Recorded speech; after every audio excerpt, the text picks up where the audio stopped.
Episode 194. Pernikahan kontrak Sang CEO. Matilda menangis dengan lebih terisak mendengar perkataan Aaron. Dia ingin menunjukkan pada mereka semua, jika air matanya asli, bukan air mata buaya. Meskipun dirinya juga bingung apakah buaya punya air matanya. Lihat, anak kecil saja bisa melihat jika kau suka berpura-pura. Hardik Andrew dengan keras.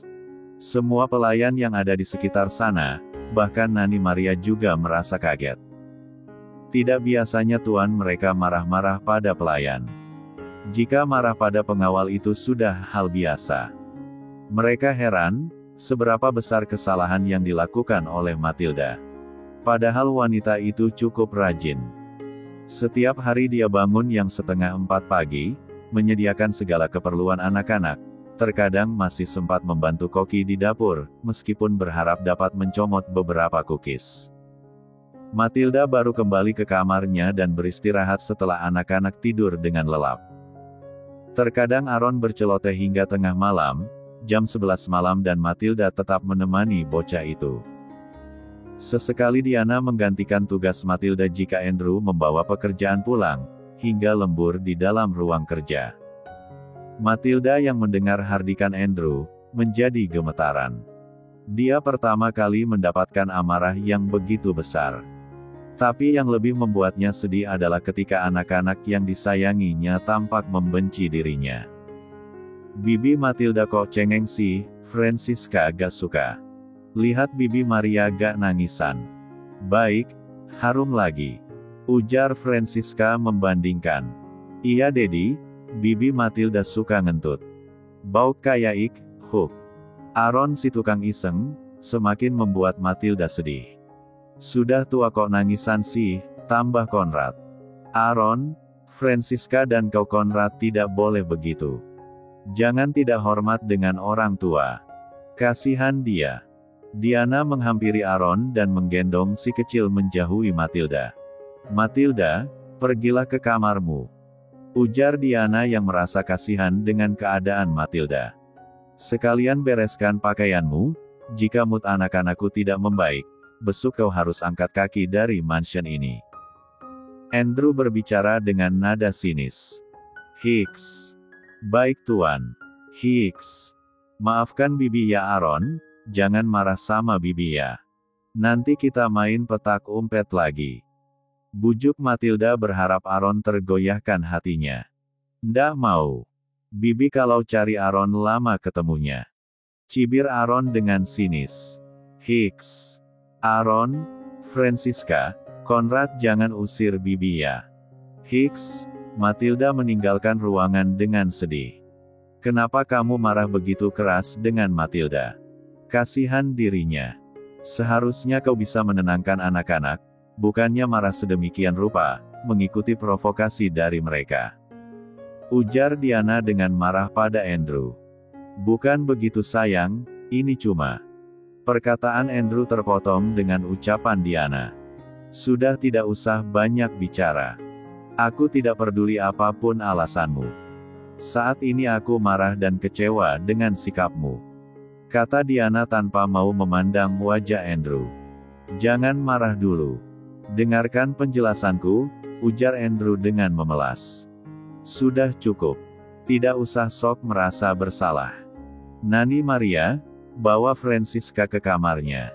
Konrad masuk ke kamar juga dan merenung. Aaron juga masuk di kamar dengan Mommy. Tidak ada yang bermain lagi. Semua tidur. Diana memberikan perintah dengan tegas. Malam ini pukul 9 malam, biasanya jika hari Jumat dan Sabtu malam, anak-anak boleh bebas bermain hingga malam. Lalu aku gimana?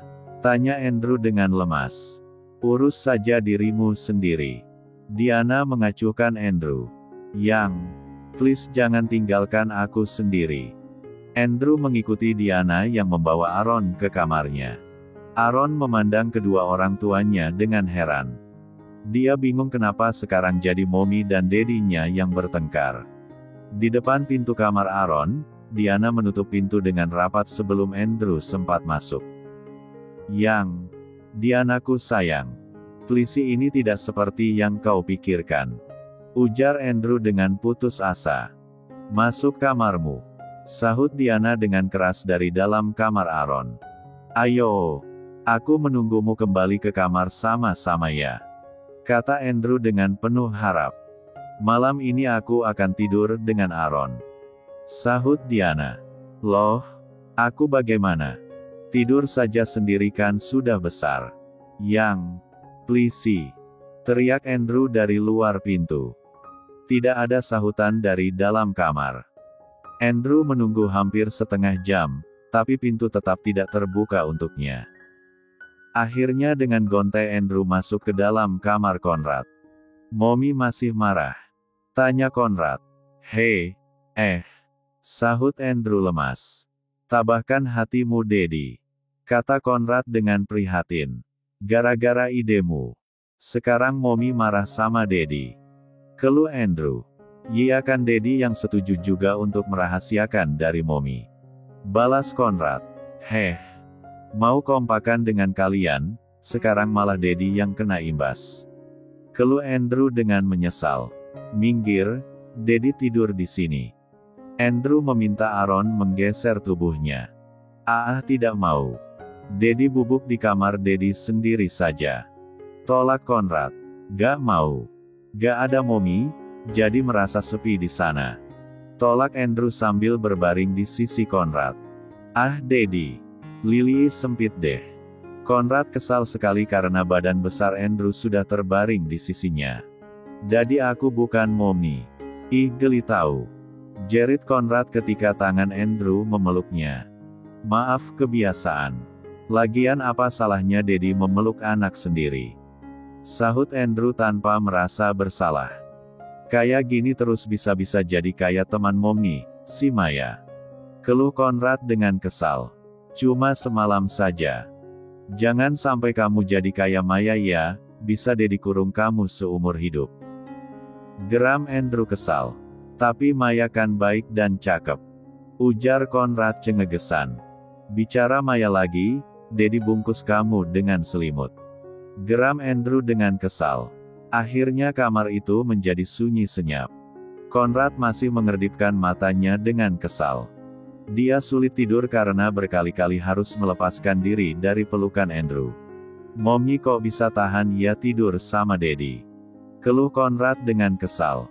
Sementara itu di dalam kamar Aaron, Diana merebahkan diri dengan memeluk si kecil tukang iseng itu. Mommy, jangan malah sama Daddy.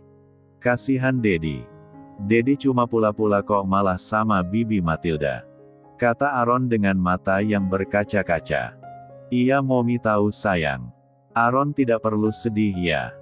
Mommy gak marah kok sama kalian. Dengan lembut Diana menenangkan Aaron. Mommy tidak malah sama Daddy dan Alon. Iya. Mommy tidak bubuk sama Daddy. Mommy lagi kangen sama Aaron. Bolehkan Mommy bubuk memeluk Aaron? Iya boleh-boleh. Dengan senang Aaron masuk ke dalam pelukan ibunya. Diana tersenyum hangat dan menciumi pucuk kepala Aaron. Akhirnya dia merasa senang bisa mengerjai balik si Andrew. Dan juga setidaknya hari ini hukuman buat Andrew, karena membuat dirinya gagal puasa bercinta. Sementara itu di dapur, tampak Chef Paul masih sibuk membuat kue tart. Dapur terasa sepi dan hanya dirinya yang sibuk sendiri. Saat ini tampak dirinya sibuk menghias kue tart dengan menaburkan banyak M dan permen jeli. Seorang pelayan masuk ke dapur dan merasa heran dengan aktivitas Chef Paul. Kenapa masih sibuk, Chef? Iya pesanan Aaron mendadak ini. Apa Aaron ulang tahun besok? Tanyanya yang heran karena tidak ada persiapan apapun dari para pelayan. Bukan, dia bilang minta dibikinkan kue, untuk merayakan kepergian Matilda. Ujar Chef Paul dengan sedih. Astaga, jadi benaran gosip kalau Matilda diberhentikan. Pelayan tersebut terperanjat. Begitulah. Ujar Chef Paul dengan sedih. Aku harus memberitahu yang lain. Pelayan itu dengan cepat pergi ke rumah belakang, tepat para pelayan tinggal dan menyampaikan kabar tersebut. Akhirnya semua pelayan sibuk menenangkan Matilda yang menangis meraung-raung. Episode 195. Malam sudah berganti dengan pagi. Bulan sudah beristirahat dan berganti tugas dengan matahari untuk menyinari bumi. Burung hantu sudah beranjak dan masuk ke dalam sarangnya, berganti dengan kicauan burung lainnya yang bersahutan dengan nyaring. Satu persatu pelayan sudah mulai beraktivitas, menyelesaikan pekerjaan mereka masing-masing. Tapi sayangnya, tidak ada obrolan dan canda yang mengiringi pekerjaan mereka hari ini. Semua wajah tampak sedih dan tak bergairah. Mereka bekerja dengan wajah lesu. Semua pelayan hampir tidak bisa tidur semalaman, mendengarkan Matilda yang menangis terisak-isak sampai subuh. Semua pelayan terkena imbas dari keisengan Andrew dan ketiga anaknya. Mereka jadi takut untuk bersikap santai. Mereka bekerja dengan was-was dan tegang, khawatir jika berakhir sama seperti Matilda. Sementara Matilda sudah mengemas pakaiannya ke dalam koper. Dia dengan sedih saat mengepak pakaiannya satu persatu. Nani Maria yang sekamar dengan dirinya ikut merasa sedih. Saat pagi hari ketika Nani Maria sudah bangun, dia membiarkan Matilda tetap tidur. Beliau merasa kasihan karena ketika jam 4 pagi dia bangun, Matilda masih juga belum tidur. Dengan lesu, Maria sarapan di dapur. Semua memandang kue tart 2 susun yang besar di sana. Kue tart dengan mayoritas hiasan coklat M&M dan permen jeli. Tampak nyata sekali itu jenis kue tart kegemaran Aaron. Merayakan kepergian Matilda, Hicks mengenaskan sekali. Pukul 7 pagi, Maria naik ke kamar Francisca dan membangunkan anak itu. Francisca yang masih mengantuk bertanya padanya, "Jam berapa ini Bibi Maria?" "Sudah pukul 7, Nona," sahut Nani Maria. Wah terlambat ini. Bentar Frances mau bangunkan Aaron dan Kak Conrad." Francisca berlari dengan cepat menggedor kamar Aaron. "Bangun Aaron, sudah waktunya," teriak Francisca. "Iya aku tahu. Alon baru abis mandi," teriak Aaron dari dalam kamar. "Oke." Francisca kemudian beralih menuju kamar Conrad. "Kakak, ayo bangun," teriaknya. Andrew yang membuka pintu kamar Conrad membuat Francisca terkejut. "Dedi tidur di sini sama kakak?" tanyanya heran. "Iya," jawab Andrew singkat. "Kakak sudah bangun. Itu masih di kamar mandi." Kalau begitu, Frances mau mandi dulu ya." Gadis kecil itu kembali ke kamarnya dan segera meminta Maria untuk memandikannya. "Ada apa kok bersemangat sekali pagi ini?" tanya Maria tak mengerti. Karena jika akan bepergian, tentunya dia sudah tahu sehari sebelumnya untuk mempersiapkan kebutuhan anak-anak. "Ada deh, pokoknya seru," jawab Francisca penuh rahasia. "Oh," sahut Nani Maria kecewa. "Nanti Bibi boleh kok ikutan seru-seruannya," kata Francisca yang tidak tega melihat pengasuhnya murung. "Ah, benarkah? Terima kasih Frances," sahut Nani Maria gembira. Setidaknya dia merasa masih disukai oleh anak-anak dan tidak akan bernasib sama seperti Matilda. Tak berapa lama kemudian, tampak Andrew, Conrad, Francisca dan Aaron sudah bersiap turun. Andrew bertanya-tanya dalam hatinya di mana Diana berada. "Mommy mana Aaron?" tanya Andrew penasaran. "Sudah di bawah, mau lihat Bibi Matilda," jawab Aaron. "Ah, ayo cepat kita selesaikan semuanya hari ini, supaya Mommy tidak lama marahnya sama Daddy." Andrew dengan gesit mengangkat tubuh Aaron dan Francisca ke dalam gendongannya. Dia menuruni tangga dengan gesit diikuti oleh Conrad.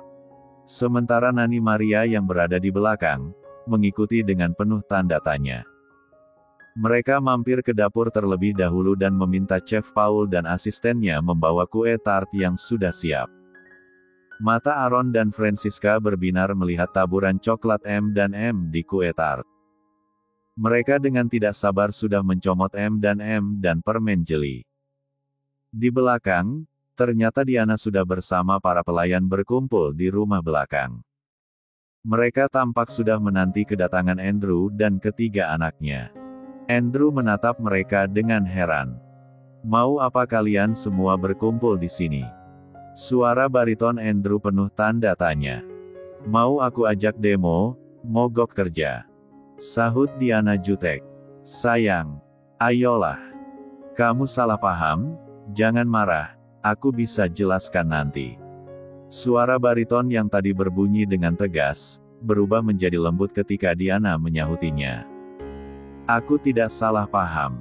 Kau yang salah paham," sahut Diana masih dengan nada ketus. "Oh my god, ujian apa ini?" keluh Andrew dengan lesu. "Ayo Daddy cepetan. Nanti saja pacarannya sama Mommy." Conrad dengan tidak sabar menarik tangan Andrew. Andrew terpaksa mengikuti anak-anaknya masuk ke dalam rumah karyawan yang mirip losmen kecil. Kamar-kamar berderetan dengan rapi dan dalam kondisi yang sangat bagus, mengalahkan fasilitas losmen. Kehidupan para karyawan benar-benar terjamin. Bahkan terdapat AC di masing-masing kamar. Sesungguhnya ini baru kedua kalinya Andrew memasuki area karyawan ini. Pertama kalinya adalah ketika dia membeli mansion ini. Andrew melirik Butter John yang memandangnya dengan menahan senyuman. Ada bau-bau mencurigakan yang Andrew rasakan. Sesampainya di depan kamar Matilda, Aaron mengetuk dengan keras.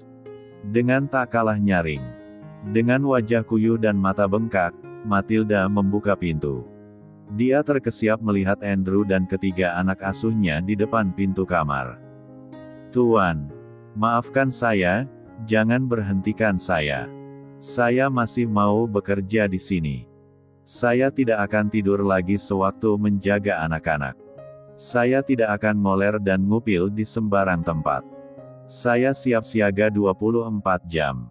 Tolong Tuan, saya masih mau bekerja di sini," ujar Matilda dengan suara terisak. "Aku tidak perlu robot untuk menjaga anak-anakku. Aku hanya perlu orang yang berdedikasi dan menyayangi mereka seperti dirimu," kata Andrew. Mata Matilda terbelalak mendengar kalimat terakhir Andrew. Dia merasa bingung, apa dirinya tidak salah dengar? Apa benar Tuan Andrew memuji dirinya? Matilda menatap ketiga anak asuhnya yang tersenyum lebar dengan bingung. Aaron mengulurkan tangannya, pindah dari gendongan ayahnya ke gendongan Matilda. Matilda menggendong anak itu dengan penuh kasih sayang. Dia merasa lega Aaron masih mau dia gendong. "Selamat ulang tahun Bibi Matilda. Alon sayang sama Bibi." Muah. Aaron mencium pipi Matilda dengan hangat. Matilda terkejut sekaligus gembira. Dia tidak menyangka tuan muda kecilnya mengucapkan kalimat sakral itu, "Aaron menyayangi Bibi." Mereka bergeser dan tampak Chef Paul dan asistennya sudah mendorong kue tart di atas troli makanan. Di bawah tampak piring kecil juga beberapa botol Coca-Cola. "Selamat ulang tahun ya Bibi," ucap Conrad dan Francisca bersamaan. "Hua, terima kasih. Hua," isak Matilda terharu. "Maaf ya, kemarin kami sengaja mengerjai Bibi," kata Conrad. "Hiks. Jadi saya tidak diberhentikan kan Tuan?" tanya Matilda pada Andrew penuh harap. "Asal kau menyayangi anak-anakku dengan tulus," sahut Andrew. "Siap Tuan. Dengan segenap hati," ujar Matilda dengan senang. "Ayo bawa kuenya keluar, berbagilah dengan yang lain," kata Andrew. "Foto-foto dulu di depan. Telus Alon mau dan M-nya yang banyak kek," seru Aaron. "Francis juga. Frances tidak mau kalah. Dasar anak kecil," kata Conrad mencemooh. "Bialin," sahut Conrad dan Francisca bersamaan. Andrew berjalan keluar kamar pelayan dengan hati yang lega. Sekarang dia bisa menunjukkan pada Diana, jika ini semua hanya rencana kecil. Diana pasti akan kaget dan malu juga menyesal sudah marah padanya semalaman. Andrew terkekeh dalam hati. Sesampainya di luar mereka dikejutkan dengan keramaian di sana. Karyawan sudah berkumpul dan meniupkan trompet, mereka bertepuk tangan dan menyanyikan lagi Happy Birthday to You dengan apik. Di antara kerumunan pelayan, Andrew melihat Diana yang tertawa sambil bertepuk tangan. Matilda yang melihatnya sangat terharu, dia menurunkan Aaron dari gendongan. Dia kemudian meniup lilin yang sudah terpasang dengan angka 50 tahun. Setelah meniup lilin, tiba-tiba Matilda pingsan. Dia jatuh terkulai di atas rerumputan. Semua memekik kaget melihat Matilda pingsan. Aaron pun tak kalah terkejut. Dengan sigap bocah kecil itu menepuk-nepuk pipi Matilda. "Jangan tidur bibi. Hoi ulang tahun kok tidur. Ayo Alon mau makan kue tal. Kalau ndak bangun Alon silam loh ya." Karena tidak ada sahutan dengan kesal, Aaron mengambil sebotol Coca-Cola yang sudah terbuka dan menuangkannya di wajah Matilda. Saat itu juga Matilda bangun dengan gelagapan. "Cukup tuan muda cukup. Hiks bibi kan maunya ngerjain balik, tapi malah kena lagi." Keluh Matilda yang disambut dengan tawa semua pelayan. "Makanya jangan main-main sama Alon," ujar Aaron dengan soknya. "Alon mau kue tart dengan banyak M dan M, pintanya pada Matilda. Frances mau yang banyak permen jeli. Tak mau kalah si Francisca dari Aaron. Iya sayang, iya." Sementara itu Andrew mendekati Diana dan meletakkan tangannya di pinggang wanita itu. Dia berbisik dengan penuh tanda tanya, "Jadi kau sudah tahu, jika sebenarnya kami hanya bersandiwara pada Matilda?" "Iya," sahut Diana dengan tertawa geli. "Jadi semalam, ku sengaja mengerjai diriku?" tanya Andrew lagi dengan gemas. "Iya hahaha 10, sahut Diana dengan tertawa geli. "Oh jadi begitu ya," ujar Andrew dengan murung. "Ih tidak usah murung, biar kau tahu rasanya dikerjain." Diana mengerdipkan matanya pada Andrew. "Paul sini," teriak Andrew memanggil chefnya. "Iya tuan. Siapkan breakfast di depan kamarku. Letakkan di depan kamar dengan 1 kali ketukan. Kemudian makan siang jam 1. Jika aku tidak keluar pukul 7 malam, itu artinya kau harus menyiapkan makan malam juga. Untuk 2 orang. Mengerti?" perintah Andrew. "Iya tuan," jawab Paul tanpa banyak tanya. "Memangnya mau apa kau seharian di dalam kamar?" tanya Diana dengan heran. Dia tidak mengerti kenapa masalah sepele bisa membuat Andrew sampai mengurung diri di dalam kamar. "Terlalu kekanak-kanakan," pikir Diana. "Menghukummu," bisik Andrew dengan tegas. "Heh, Butler John jaga anak-anakku. Aku ada lembur hari ini," teriak Andrew. Dan dalam sekali gerakan, Andrew sudah menggendong Diana ala pengantin baru. "Andrew apaan sih, turunkan aku," berontak Diana. "Kau harus menerima hukuman untuk penderitaanku semalam," sahut Andrew penuh makna. "Andrew,